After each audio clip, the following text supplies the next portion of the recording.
네, 시작하겠습니다. 반갑습니다. 이렇게 그 밥시 일정 중에 이렇게 저 자리에 함께 계신 분들께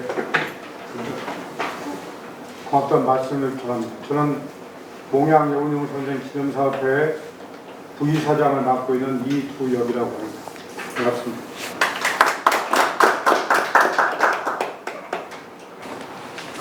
먼저 우리 몽양평화대학의 김덕현 학장님 인사 말씀 잠깐 들으시고 그 다음에 오늘 특강하실 분 소개하고 진행하도록 하겠습니다.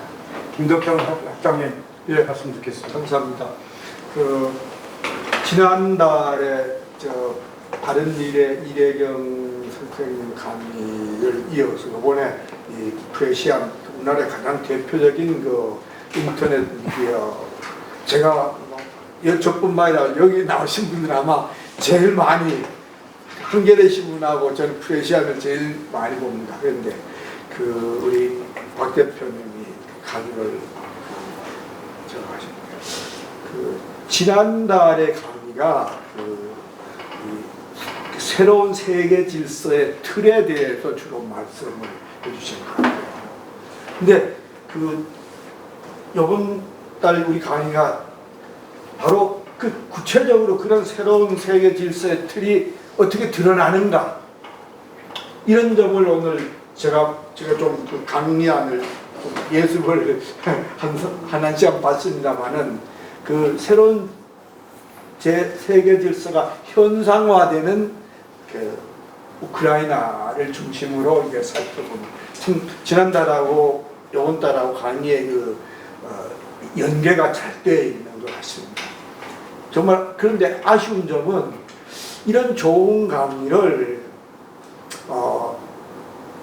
여기 있는 소수나 또 별로 그렇게 많이 함께 하지 못한다는 점이 아쉽습니다. 그래서 물론 이제 우리 몽양 기념사업회 일을 추진하는 분들의 이제 모자람이 있지만은 앞으로 이제 이 점을 좀 특히 프레시안과 같은 매체들하고 좀 도움을 받든가 해가지고 우리들의 좋은 강의가 보다 널리 이제 공유되도록 이런 방법을 저희들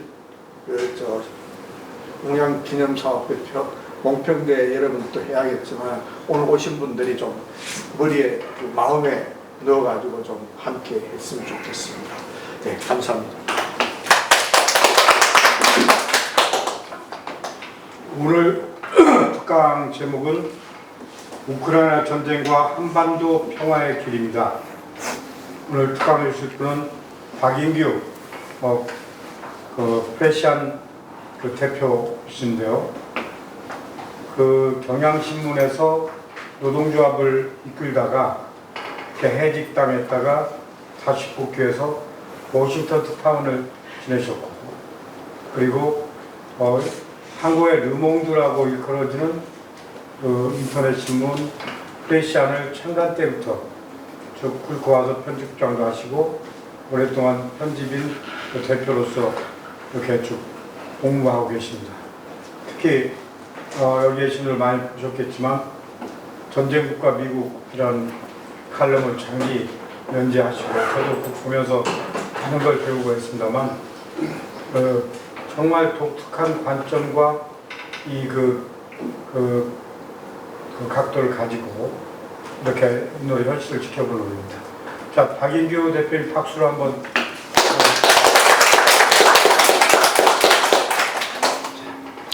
강의 시간은 1시간 정도로 생각하시고 마치고 한 2분 정도 질문을 듣도록 하겠습니다. 네, 고맙습니다. 지금 7시 8분인데요. 8시 10분까지만 하겠습니다. 근데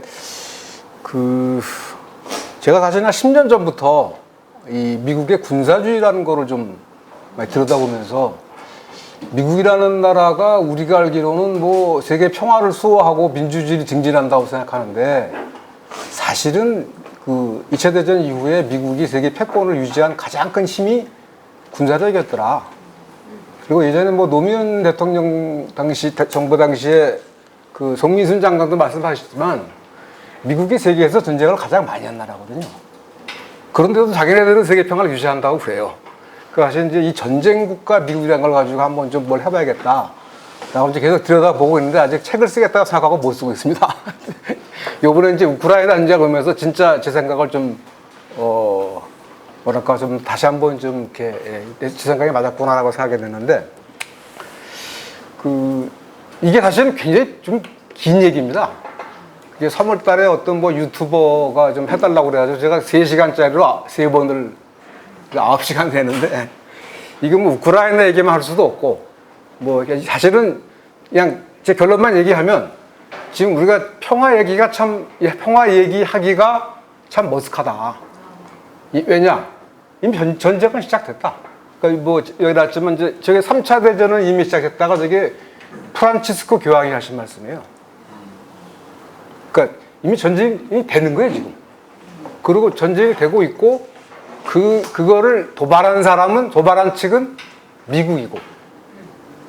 그리고 이제 이게, 이 현대전쟁은 이제 핵무기를 썼기 때문에 경제전쟁, 대리전쟁과 경제전쟁이라는 형태로 진행되고 있다. 요게 사실은 결론입니다. 그러면 뭐 지금 우리가 평화 얘기하기가 참 어려운데, 일단 우리 학장님께서 사실은 이제 제가 딴 데 가서 할 때는 우크라이나를 좀 설명을 좀 드렸어요. 지금 학장님께서 잘 설명을 해 주셨는데, 원래 이 센 나라 옆에 있는 작은 나라가 그렇게 친해질 수가 없어요. 그러니까 동유럽 국가들이 제일 무서워하고 싫어하는 게 러시아죠. 당했으니까 2차 대전 이후에. 중남미 국가들이 제일 싫어하고 미워하는 게 미국이죠. 그게 똑같은 거예요. 근데 우크라이나라는 나라는 사실은 러시아의 뿔이에요. 키예프 공국이라는 걸 시작했어요. 10세기에. 그리고 나중에 이제 모스크바로 갔죠. 그리고 대략 한 17세기부터는 독립을 이뤄요. 이제 모스크바로 간 다음부터는 이제 러시아가 더 크니까. 그러니까 그래서 마일로 러시아라고도 그런다는데 작은 러시아예요. 그래서 원래 우크라이나는 가운데 조그매요. 그거밖에 안 돼요. 그리고 지금 우크라이나의 지금 동쪽 돈바스라는 데는 러시아 볼셰비키, 그러니까 소련 생애를 갖다 붙여준 거예요. 레닌이 갖다 붙여준 거예요, 그냥. 그리고 이쪽 서쪽, 이거는 2차 대전 때 스탈린이 뺏어온 거예요. 근데 2차 대전 때 이 서쪽이 폴란드하고 리투아니아 지배를 받아가지고 굉장히 반러시아적이에요. 그 서부에 있는 사람들이 친나치였어요. 그러니까 지금 이제 서방 매체들은 민족주의 세력이라고 얘기를 하는데 사실 나치예요. 그래서 CIA하고 합작을 해가지고 1952년까지 반소투쟁을 합니다. 그리고 우크라이나에서 SS, 나치 치리사단이 많이 나와요. 그러니까 서쪽은 완전히 친나치 쪽이에요, 사실은. 그러니까 서쪽하고 또 가까워질 수가 없죠. 그런데다가 크림반도는 18세기에 러시아가 오스만 터키랑 싸워서 뺏은 거예요. 그러니까 처음으로 부동강을 차지한 거죠. 근데 트로츠키하고 후르쇼프가 우크라이나 출신이에요. 그래서 후르쇼프가 1954년도에 1654년이 러시아하고 우크라이나가 무슨 조약을 맺어냅니다. 그래서 그 300년을 기념해가지고 제가 우크라이나 출신이니까 그냥 행정권을 이양해 준 거예요. 그냥 준 거예요, 그냥 준 거. 그래서 요번에 푸틴이 2월 21일 날 침공전에 연설을 하면서 레닌도 무지하게 씹고, 아니, 그걸 왜 줘? 그 다음에 후르쇼프도 뭐 한 짓이야? 그래서 크림반도는 2014년도에 뺏어왔죠. 마이단 구태타가 나오고 나서. 그래서 이 우크라이나라는 나라가 굉장히 복잡합니다. 근데 그 복잡한데 쉽게 말하면 이제 미국이 이 서부의 친나치 내지는 극우 세력들을 포섭을 해가지고 대리전을 만든 거예요. 그게 이번에 전쟁이 된 거예요. 근데 이미 이제 1차 전쟁은 2014년도에 있었고, 요번에 이제 말하자면 이제 이 푸틴이, 그러니까 지금 서방 언론들은 전부 다 이제 푸틴이 나쁜 놈이라고 그러는데, 미국에서도 뭐 존 미어샤이머나 뭐 이런 좀 현실주의 정치가들은 일리가 있다. 나름대로 정당성이 있다. 말하자면 푸틴 입장에서는 자유의 전쟁이다. 이렇게 얘기를 합니다. 그래서 지금 그 러시아에서는 전쟁이라는 말을 안 써요. 특수 군사작전이에요. 왜냐면 2014년도에 내전이 나고 나서 민스크 협정이라는 걸 맺었거든. 그래가지고 돈바스고 루안스크랑 도네츠크 자치공화국을 자치권을 주기로 했는데 우크라이나 정부가 그걸 안 해준 거예요. 그러면서 2014년부터 2020년까지 내전이 나가지고 거기서 러시아계 주민이 15,000명이 죽었습니다, 이미. 그러니까 러시아 입장에서는 우리 러시아계 주민들을 보호해야 한다. 그게 들어가는 거예요. 근데 그러니까 러시아라는 게 굉장히 복잡하다. 그러니까 우크라이나라는 데가 굉장히 복잡하다. 그리고 그 틈을 미국이 파고 들어갔다는 거고, 이제 아까 말씀드린 것 중에 세계대전이 시작됐다. 미국이 시작한 거다. 이거는 경제전쟁이다. 그런데 이제 그거를 이제 보여드려서 제가 이거는 이제 그 나눠드린 그 자료 중에서 제가 일부만 보인 건데, 우선 이제 이거 교황이 이 정도 말을 할 정도면, 그러니까 제가 그 프레시 안에 들어가 보시면 제 이름 치고 들어가서 한번 검색을 한번 해보세요. 그럼 제가 이제 우크라이나 전쟁 관련해서 한 번역한 게 한 10명까지가 있는데, 제가 첫 번째 번역한 게 뭐냐면 미국의 언론 감시단체에서 미국 언론 보도를 비판한 거예요. 근데 그 요지가 뭐냐면 뉴욕 타임즈든 워싱턴 타임즈든 뭐 CNN이든 전부 다 러시아의 우크라이나 침공은 unprovoked. 여긴 provoked죠. 그러니까 이유 없이 침공했다는 거예요. 전부 그렇게 보도를 해요. 이제 뉴랩트립이라고 이제 그 영국에서 나오는 좌파 잡지를 보면은 뭐 뉴욕타임스뿐만 아니라 파이낸셜 타임즈, 뭐 이코노미스트, 그러니까 말하자면 세계 서방에서 가장 권위 있다는 언론들이 전부 푸틴의 침공은 언프로복트다. 그냥 이유 없이 들어간 거다라고 했는데, 그 제가 그 3월 10며칠 날인가 이제 번역한 이 언론감시단체 얘기는 뭐냐면, 계속 미국 쪽에서 도발을 한 거다. 그러니까 여기도 이제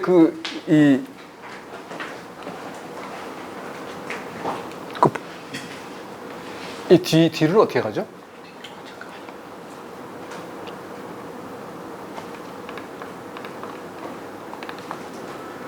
그러니까 여기 이제 여기 중요한 건데, 그러니까 첫째, 전쟁의 잔인함에만 주목하고, 그러니까 러시아가 나쁜 놈이다만 보지 말고 전쟁에서 벌어지고 있는 전체 드라마를 봐라. 그거는 30년 동안 벌어진 거다. 그리고 교황님 말씀이 이제 이번 전쟁은 도발됐거나 아니면 방지되지 않은 것이다. 그러니까 쉽게 말하면 막을 수 있었다. 안 해도 되는 거였다. 그런데 요 뒤에 발언이 이게 교황이 뭐 유럽인지 어딘지는 모르겠는데 국가 지도자, 국가 원수랑 만나서 한 얘기라는 거예요. 나토의 행동 방식에 크게 우려하고 있다. 그래서 교황이 물었더니 나토가 지금 러시아 문 앞에 가서 계속 짖고 있다. 너 죽일 거야. 러시아라는 나라가 저렇게는 안 할 거다. 이제 그런 이제 얘기였는데, 지금 우리나라 제가 사실은 이제 뭐 2월 14일 날 침공을 했잖아요. 그래서 별로 뭐 개인적으로 사실은 침공을 안 할 거라고 생각했습니다. 그래서 한번 놀랬고, 그 다음에 금방 끝날 거라고 생각했는데 굉장히 또 오래 가요. 또 놀랬는데, 지금 이 우리나라 언론 보도는 전부 이제 서방 언론 보도를 이제 그대로 옮겨졌다 보니까 하여튼 러시아가 그냥 공적이 돼버렸어요. 근데 지금 중요한 거는 그 전체 드라마를 보라는 얘기인데,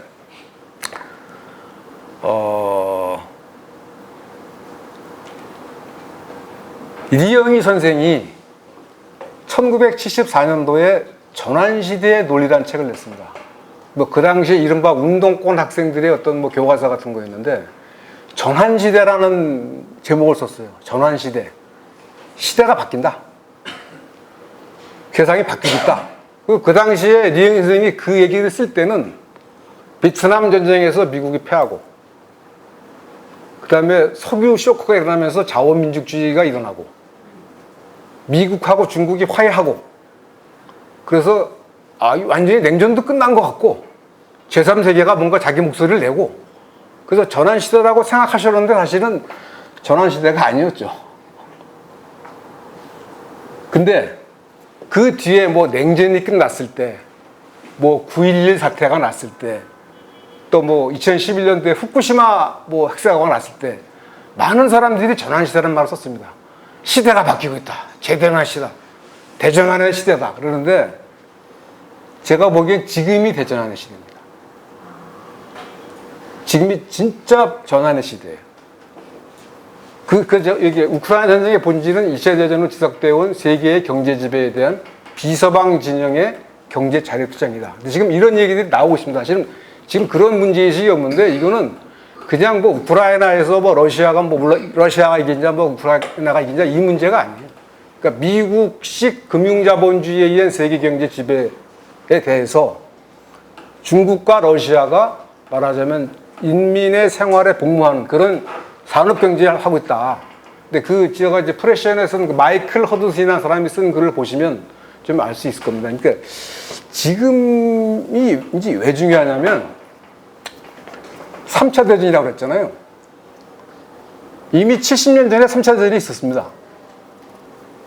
그게 한국전쟁입니다. 그러니까 우리는 한국전쟁은 잠깐만 남과 북이 싸웠다고 생각하는데 그거는 북이 침공을 해서 시작됐을 뿐이지 바로 미국이 유엔을 끌어들여가지고 16개 나라가 들어갔어요. 그래서 압록강까지 올라가니까 중국이 들어왔어요. 그리고 중국이 몰리니까 소련군 공군이 중국 공군 옷 입고 비행기 몰았어요. 전투기로. 일본에서는 마인스위퍼라고 그래가지고 이 대한민국 이 남쪽에 이 기뢰 제거를 일본 노무자들이 했어요. 자원병도 있었고. 그러니까 그거는 말하자면 3차 대전이에요. 그러니까 공산진영과 이른바 자유진영이 붙은 거야, 사실은. 그런데 그때는 이제 이미 핵무기가 나왔기 때문에 핵무기까지는 갈 수가 없기 때문에 그냥 3.8선에 다시 끝난 거예요. 그래서 그거를 제한전쟁이라고 그래요. 제한전쟁. 그러니까 우리나라 국민 입장에서는 좀 억울한 거죠. 그러니까 그 당시에 죽은 사람이 정확한 통계가 안 나오는데 최소 300만 명에서 400만 명이 죽었다고 그래요. 그 당시에 우리나라 국민이 3천만 명이 될까 말까인데 10% 이상이 죽은 거예요. 근데 그걸 왜 제한전쟁이라고 그러느냐? 핵무기를 안 썼기 때문에. 그때 이미 우리가 한번 3차 대전을 한번 한 겁니다. 그리고 더 중요한 거는 뭐냐면 그 한국전쟁이 냉전을 군사화했다고 그러는데 미국이 군사력을 앞세워서 세계를 지배하게 되는 결정적 계기였던 거예요. 그러니까 그 부분을 잘 사람들이 몰라요. 그러니까 6.25를 거치면서, 그러니까 이거는 좀, 이래서 좀 긴 얘기인데 짧게 설명을 드리면 미국하고 소련이 힘을 합쳐서 독일하고 일본한테 이겼어요. 그러면 미국하고 소련이 잘 지내야 되는데 냉전이 시작됐어요. 그래서 미국의 세계 전략에서 중요한 거는 산업국가예요. 그러니까 뭐 여러 나라 필요 없어요. 독일, 프랑스, 영국, 일본 요것만 자기 편으로 끌어들이면 돼요.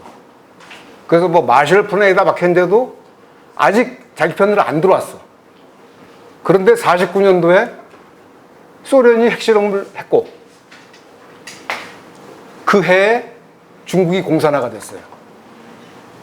미국은 핵무기 가지면서 이게 절대 무기다. 내가 핵무기가 있으니까 누구도 꼼짝 못해. 그리고 소련 애들이 빨리 해도 10년 걸릴 거야. 이렇게 생각을 했어요. 근데 4년 만에 소련이 핵무기를 가진 거예요. 그러니까 이제 맘먹을 수 있게 된 거죠. 그 다음에 원래 루즈벨트 대통령이 2차 대전을 할 때는 아시아에서는 중국이 우리 파트너야. 중국을 우리 파트너 할 거야. 그래서 카이로 회담에 데려갔잖아요. 장개서일을. 그런데 그 중국이 공산화가 됐어. 그리고 50년 1월 달에 중국하고 소련이 중소 우호 협력 협정을 맺어요. 그러니까 유라시아 대륙 전체가 뻘겋게 된 거예요. 그런데 일본, 프랑스, 뭐 이탈리아 이런 데는 공산당이 무지무지하게 세요. 야, 이걸 도대체 어떻게 할 거냐? 미국이 세계를 끌어가야 되는데 소련 애들이 핵무기를 가졌어. 중국이 공산화가 됐어. 중국하고 소련이 한편이 됐어. 야, 이거 큰일이다. 뭔가 대책을 만들어야겠다. 해서 만든 문서가 있습니다. 그게 NSC 68이라는 거예요. 국가안전보장회의 68. 그때 생각하는 게 뭐냐면, 야, 방법이 없다. 우리는 서유럽하고 일본을 우리 편으로 끌어들여야 되는데, 이게 지금 그냥은 안 되겠다. 그리고 이 마셜 플랜이라고 서유럽에 대해서 뭐 4년간 160억 달러를 이렇게 원조하는 것도 굉장히 반대가 심했거든요. 이거 어떻게 해야 되나. 그래서 나온 게 NSC 68인데 간단해요. 미국의 군사력을 대폭적으로 늘리자. 소련이 꼼짝할 수 없어서 대폭적으로 늘리자. 근데 이미 평화 시에 어떻게 늘려? 그러니까 이유가 뭐냐면 소련이 군사력으로 세계를 적화통일하려고 한다. 따라서 그걸 막으려면 미국의 군사력을 비약적으로 늘려야 된다. 핵무기를 포함해서 우선. 그게 그 문서가 나온 게 1950년 4월 달이에요. 원래 그 조지 캐나안이 만들어야 되는데 뭐 그것도 긴 얘기죠. 조지 하여튼 뭐 만들었어요. 그 트루만 대통령이 야, 국방력을 이렇게 늘린다는데 그럼 얼마나 필요한 거야? 폴 리츠라는 사람이 만들었는데 4배가 필요하더라고요. 그 당시에 연간 국방비가 130억 달러인데 한 500억 달러 있어야겠습니다.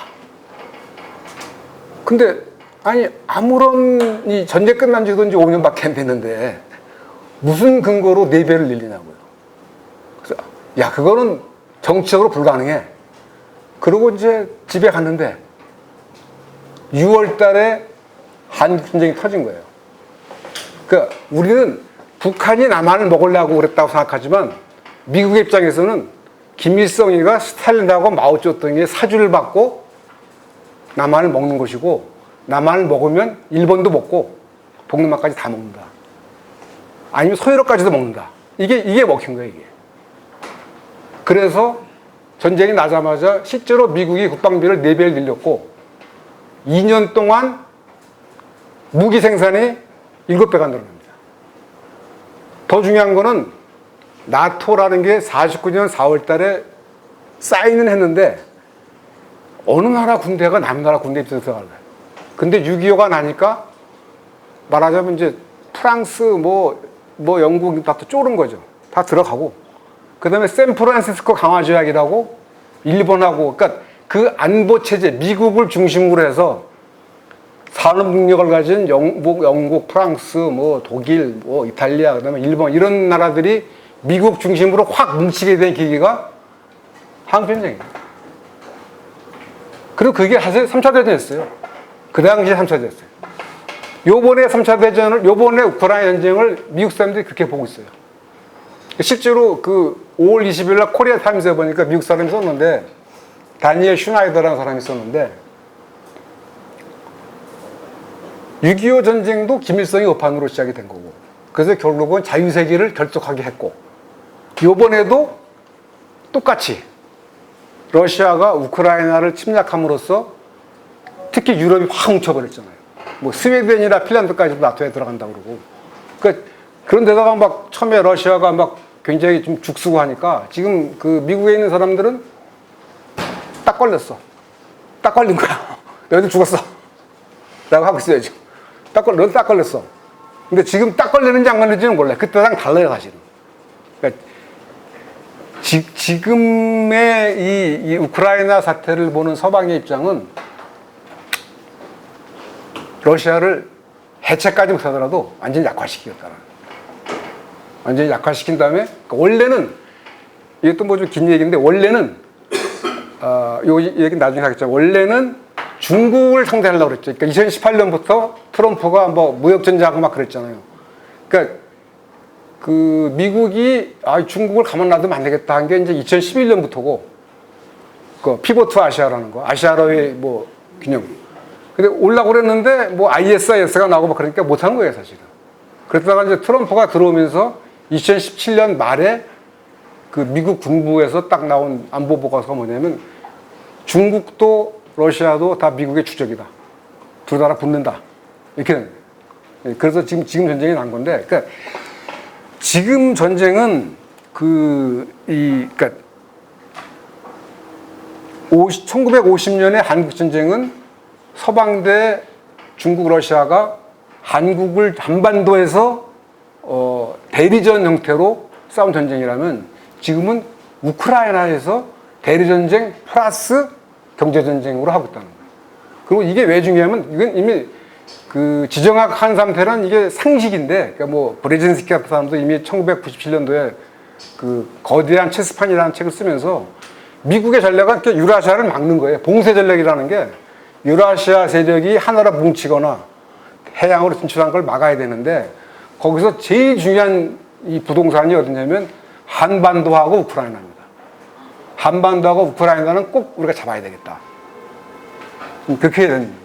그러니까 그런 것이고, 또 하나는 이제 경제전쟁이라는 게 있는데, 그건 좀 얘기가 길어지니까 이제 저기 하기로 하고, 그러니까 제일 중요한 것은 이게 무슨 러시아가 유럽을 다 정복하기 위한 첫 번째 음모다. 그런 거 아닙니다. 러시아는 그냥 밀려가지고 지금 나온, 말하자면 마지막에 일종의 그 자유전쟁이에요. 이제 그거를 이제 설명을 드리려고 그러는데, 자, 그럼 러시아는 왜 우크라이나를 침공했나? 그러니까 쟤는 아직 뭐 좀 노골적으로 했는데, 냉전 종식 이후에 30년 동안 왕따를 당한 거예요. 그러니까 여러분들 이제 80년대 후반, 그러니까 고르바초프가 나와서 말하자면 냉전 종식을 막 할 때를 잘 혹시 기억하시는지 모르겠는데, 물론 이제 소련이 그 당시에 무지하게 힘들었어요. 아프간 전쟁 들어가서 계속 죽어나갔지. 그 다음에 레이건 대통령이 되고 나서 뭐 스타워즈라고 그래가지고 미사일 강함 막 하니까 막 미국은 막 군비 증강을 하는데 소련은 경제적으로 따라가지를 못해. 그러니까 고르바초프가 나와서 도저히 더 이상 군비 경쟁을 못하겠다. 소련의 국력으로는 군비 경쟁하다는 죽겠다. 그래가지고 막 고르바초프가 나와서 막 핵군비 경쟁이라는 게 의미 없는 거다. 그래서 막 계속 해서 레이건하고 아버지 부시 대통령 만나가지고 냉전을 종식시키잖아요. 그러니까 그 당시에 고르바초프는 전 세계에서 가장 인기 있는 정치인이었습니다. 야, 고르바초프가 정말 멋있다. 그리고 그 냉전이 끝날 때까지만 해도 그 소련 입장에서는 자기네들이 졌다고 생각하지 않았어요. 그냥 우리가 냉전을 끝냈다고 생각한 거예요. 그리고 제일 중요한 거는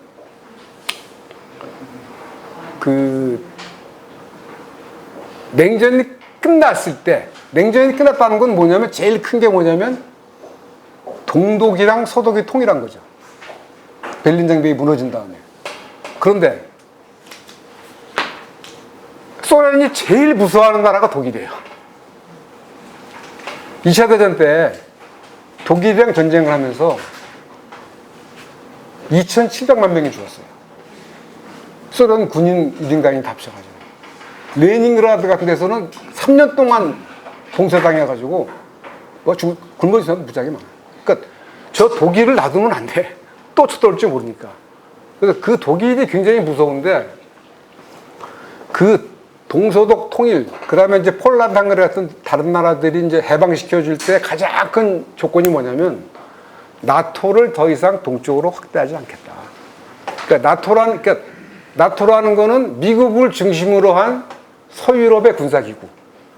그 다음에 여기에 대항하는 게 소련의 바르샤바 조약기구. 나토가 먼저 생겼어요.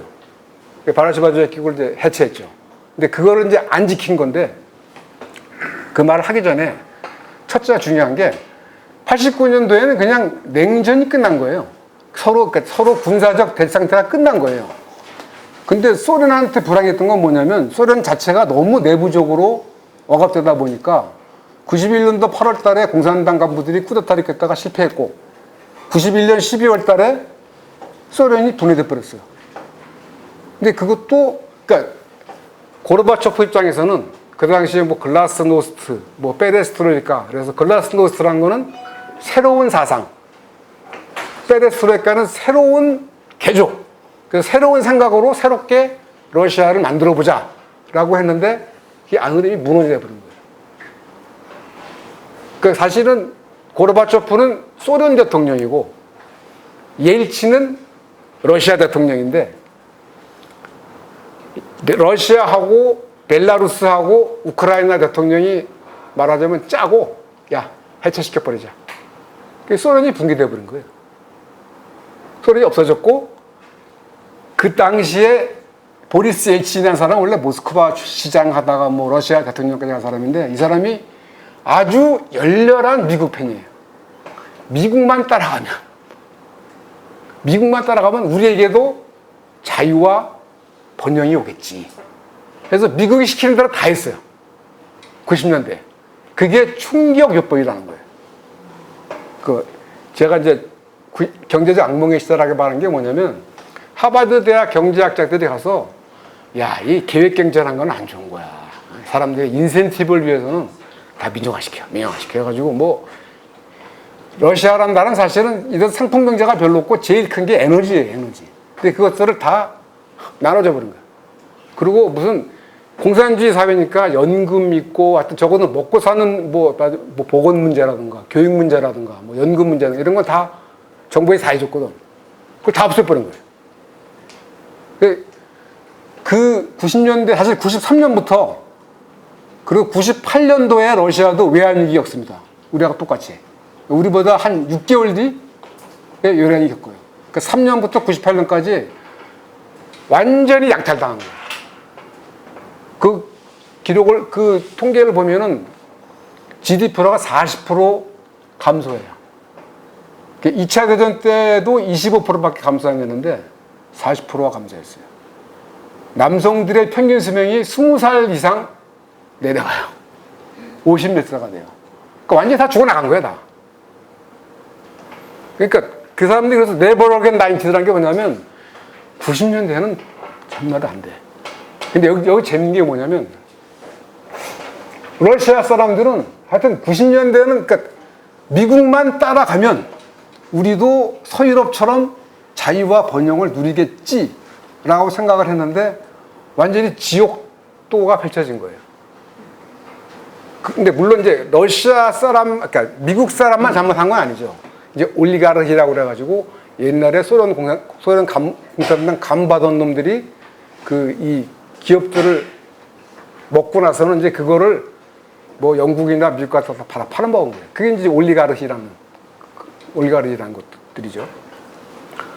근데 어쨌든 중요한 거는 그 스티븐 코언이라고 미국의 유명한 러시아학자가 있어요. 근데 하여튼 그 양반은 이미 2014년부터 아예 책을 썼어요. War with Russia? 러시아하고 전쟁한다고? 이미 2014년부터 전쟁이 날 거라고 그랬어요, 이 사람이. 근데 그 사람이 굉장한 러시아를 사랑하고 러시아를 굉장히 잘하는 전문가고 1970년대에는 뉴욕타임즈에서 모스크바 특파원 할래? 뭐 그런 사람인데 그 사람이 2000년대 책을 내요. Failed Crusade라고 실패한 십자군인데 요지는 뭐냐면 미국이 러시아를 미국처럼 만들려고 그러다가 완전히 개판 만들어놨다 라는 요지인데 그 책의 앞부분을 보면 굉장히 기가 막혀요. 뭐냐면 엘고 부통령을 비롯해서 모든 미국 전문가들은 90년대에 러시아가 잘 되고 있다. 민주주의와 시장경제로 잘 나가고 있다. 러시아 기자 정치가들은 러시아 이거 지옥이다. 그러니까 똑같이 겪었는데 미국 놈들은 잘한다. 러시아 사람들은 이건 사람이 다스리는 게 아니다. 근데 어떤 게 맞겠어요? 러시아 사는 사람들도 알지. 솔제니친이라는 사람이 스탈린의 공포정치를 비판하다가 74년도에 미국으로 망명했거든요. 그 사람이 94년도에 러시아로 돌아가요. 가서 그거 다 보고 나서 러시아가 이제 개판됐다니. 그래서 막 러시아를 돌아다니면서 책을 써요. 러시아의 제 문제라고. 이거는 왕년의 그 러시아가 아니다. 근데 여러분 혹시 기회가 있으시면 기메땅이라는 스위스 언론이 쓴 루소포비아라는 책이 있습니다. 번역됐어요. 한번 보세요. 솔제니친이 미국 가서 막 소련을 막 깔 때는 막, 솔제니친 막 이런 사람들이 솔제니친이 94년도에 러시아 돌아가서 러시아가 이대로 가면 안 돼. 막 그렇게 하고 나니까 거의 모든 이 서방의 지식인들이 저 미친 영감들이 있다는 거예요. 그러니까 지금 우리가 알고 있는 러시아는 미국의 눈에 비친 러시아예요.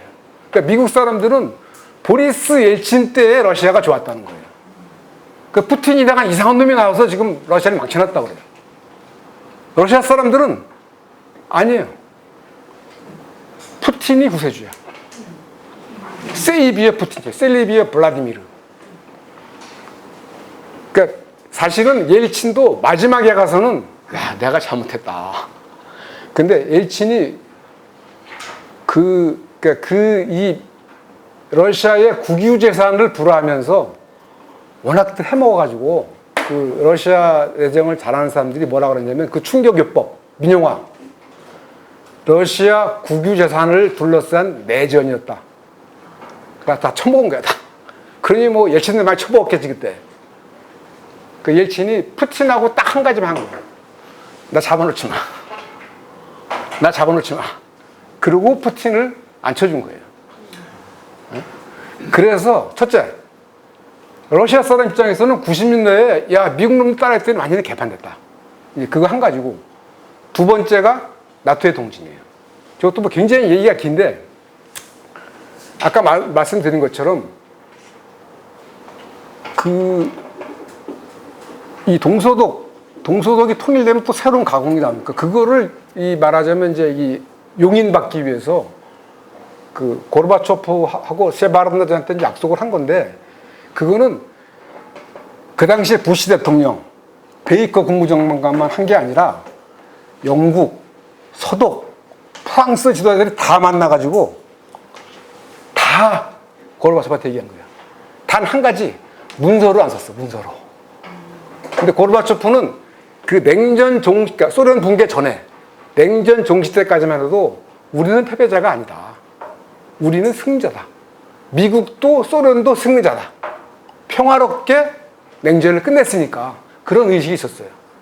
그리고 그 당시에 고르바초프가 항상 하던 말이 뭐였냐면 리스본부터 블라디보스토크까지, 그러니까 유라시아 대륙의 서쪽에서부터 동쪽 끝까지 유라시아 공동 안보를 하자. 그러니까 유라시아에 있는 모든 나라가 서로 안전을 느끼도록 하자. 그래서 그 얘기를 한 거예요. 그러니까 이번에 푸틴도 그 얘기 많이 했지만 안보라는 거는 하나이며 인디비저블, 나눌 수가 없다. 예를 들면 유라시아가 있는데 자, 서유럽은 워낙 미국이 봐주니까 안전하죠.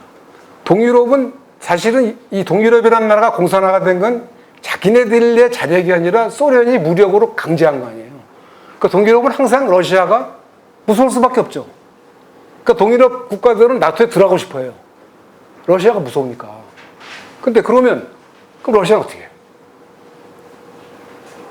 그러니까 그 어떤 한 지역에 있는 모든 국가가 안전하다고 느껴야 진짜 안보지. 어떤 한 나라만 빼놓고 너희들은 난 안 돼. 이러면 이제 안 된다는. 근데 그거를 이제 미국이 한 거예요.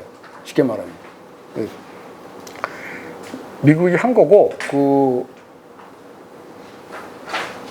처음에 이제 부시 대통령은 92년까지 했기 때문에 그걸 지켰어요. 아니, 이제 클린턴 때부터 이제 생각이 달라진 건데, 클린턴이 나토 동진을 한 가장 큰 이유는 뭐냐면, 96년 대선 때예요. 여러분 아시겠지만, 이 중서부 지역, 미국의 미드웨스트가 항상 스윙 스테이트라고 그러잖아요. 그때 왔다 갔다 하는데 거기에 동유럽 출신 유권자들이 많아요. 폴란드, 헝가리 사람들이 많아요. 이 사람 표를 받으려면 폴란드, 헝가리를 받아야 된다라고 브레진스키가 조언을 했다는 거예요. 그걸 클린턴이 받은 거예요, 사실.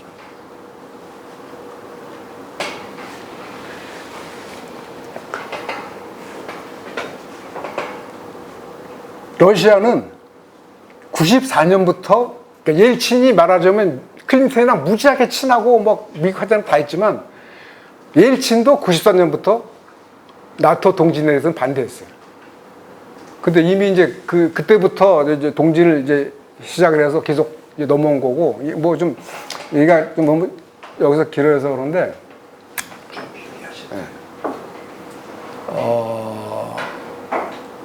쉽게 말하면 미국의 국내 정치적 필요 때문에 폴란드, 헝가리, 체코를 받아들인 건데, 폴란드, 헝가리, 체코는 사실은 나토에 들어가고 싶을만 해요.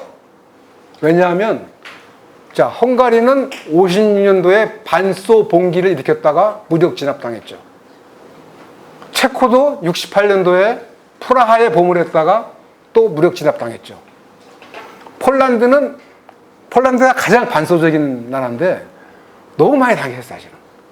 그 카틴숲 학살 사건이라는 게 있는데 2차 대전이 일어나자마자 소련이 진주해서 폴란드의 국가 엘리트들, 뭐 장교, 공무원, 뭐 교수 이런 사람 2만 명을 쫙 모아가지고 카틴 숲이라는 데 데려가서 다 죽였어요. 처천지 원수죠. 안 그랬어요? 그래서 사실 폴란드가 그 전부터 반소적이에요, 사실은.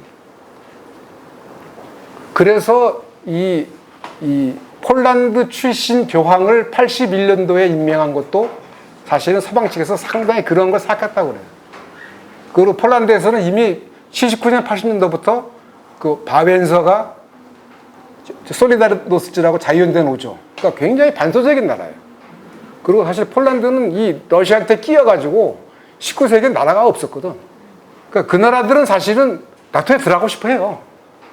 들어갈 수밖에 없어요. 그러면 푸틴이 2000년도에 되자마자 야, 나도 끼워줘 그랬어. 나도 나토에 껴줘. 나토에 들어가면 되잖아요. 두 번 얘기했어요. 나도 껴줘. 받아들였겠어요? 사실 유럽의 독자적인 안보기구가 있어요. OSCE라고. 유럽 안보협력기구라는 게 있어요. 이게 75년도에 헬싱키 협정이라는 걸 맺어요. 그때 처음으로 2차 대전 때 국경선을 인정을 하고 서로 평화를 맺고 제일 중요한 거는 이제 인권 문제를 중요한 걸로 가지고 사실 그게 이제 소련한테 발목 잡혀가지고 이제 한 건데 처음에는 이제 유럽 안보협력 회의 CSCE였다가 나중에 유럽 안보협력 기구가 되는데 사실 그 유럽인들끼리 안보협력을 하면 돼요. 근데 미국이 안 놔주죠. 미국이 나토를 만든 거는 미국이 나토를 만들 때 뭐라 그랬냐면 러시아 아웃, 러시아는 나가고 그 다음에 미국은 인, 아메리카 인, 미국은 들어가고 그 다음에 저머니는 다운, 독일은 찍어 누르고 러시아 쫓아내고 독일이 제일 강국이니까 이걸 찍어 누르고 그 다음에 그 주인은 미국이고 그래서 그 당시에 냉전 당시에 유럽 사람들이 뭐라 그랬냐면 자기네들은 경제적으로는 거인인데 정치적으로는 난장이고 군사적으로는 벌레다. 유럽 사람들이 스스로 그랬어요. 그러니까 미국은 나토를 쥐고 있어야 이 유럽을 마음대로 할 수 있죠. 그런데 러시아도 불안하잖아요. 옛날에 이 동유럽 다 자기 거였는데 다 나토 들어가면 불안하잖아요. 그럼 들어가자고 그러는데 왜 안 받아들일까? 나토는 핵무기가 있잖아요. 러시아는 핵무기가 있잖아요. 미국과 맞먹는. 핵무기가 있다는 건 뭐냐면 미국에 대해서 노라고 할 수 있죠. 그 촘스키가 하는 유명한 말이 있는데 미국에 대한 최대의 범죄는 불복종이다. 러시아를 껴줄 수가 없는 거예요. 그래서 안 껴준 거예요. 안 껴준 데다가 2004년도에는 7개 나라가 들어갔는데 그러니까 1999년도에 폴란드, 헝가리, 체코가 들어갔고 2004년도에는 뭐 루마니아, 불가리아 하고 더 중요한 거는 발트 3국이 들어가요. 리투아니아, 에스토니아, 라트비아인데 이 나라는 원래 독립국이었다가 2차 대전 때 소련한테 먹혔다가 독립을 한 나라예요. 근데 러시아랑 원래 소련 땅이었다가 독립한 나라예요. 여기도 불안하지, 그러니까. 근데 그 발트 3국에서 산트페테르부르크까지가 100km가 안 돼요. 근데 거기도 들어가요. 근데 그때까지만 해도 러시아가 그러니까 불만은 있는데 힘이 없으니까 말을 못한 거예요. 2007년도에 처음으로 미넨 안보 정상회담이라는 데서 푸틴이 이제 막 항의하기 시작합니다. 뭐 소련의 붕괴야말로 냉전 이후 일어난 지정학적 최대 참사다 이런 얘기도 하고 소련의 붕괴를 슬퍼하지 않는 사람은 심장이 없는 사람이고 소련의 부활을 꾀하는 사람은 머리가 없는 사람이다. 소련이 망한 건 억울하지만 소련으로 돌아갈 수는 없다. 그게 2007년대 처음으로 미국의 일방적 나토 팽창에 대해서 항의를 한 거예요. 2007년은 미국이 이라크를 먹으려다가 실패해가지고 럼스펠드 나고 막 그런 때예요. 그런데 2008년도에 우크라이나하고 조지아를 옛날에 그루지아라고 그랬죠. 그 그루지아가 사실 스탈린 고향이에요. 카프카스에 있는데 굉장히 전략적으로 중요한 지역이죠. 우크라이나하고 조지아를 나토에 넣겠다 그랬어요. 그때만 해도 프랑스, 독일이 좀 깡다구가 있어가지고 왜냐하면 프랑스, 독일이 2003년 이라크 전쟁할 때 반대했잖아요. 공식적으로. 반대했어요. 사르코지하고 메르켈이 반대했어요.